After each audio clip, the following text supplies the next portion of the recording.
Pemirsa, usulan pemindahan lembaga permasyarakatan atau Lapas Kerobokan ke Kabupaten Bangli mendapat beragam tanggapan dari masyarakat. Warga yang tinggal di sekitar Lapas Kerobokan berpendapat kemacetan yang kerap terjadi di depan lapas menjadi salah satu alasan masyarakat menyetujui rencana tersebut.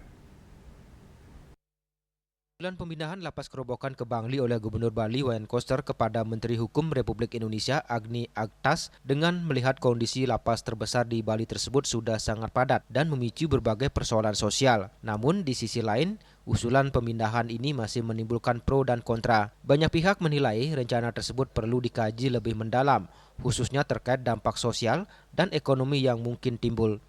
Usulan pemindahan Lapas Kerobokan ke Bangli juga menuai sejumlah tanggapan dari masyarakat yang tinggal di sekitar Lapas Kerobokan. Kemacetan yang kerap terjadi di depan lapas menjadi salah satu alasan masyarakat menyetujui rencana tersebut. Kalau ibu ya di mana ya biasa-biasa aja. Kalau memang dibawa ke Bali boleh-boleh aja. Gitu. Di sini kan ya dari depan LP kan macet sampai lampu merahnya. Ini kan kalau ada LP di sini kan udah rame gini penduduknya.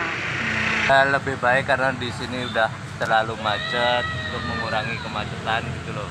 Biar jauh dari keramaian gitu loh. Karena di sini kan ibaratnya di tengah pusat keramaian. Dengan dipindahkan ke Bangli, penataan wilayah akan lebih tertata, keamanan lebih terjamin, dan pelayanan publik meningkat. Bunga Widrayani, Bali TV.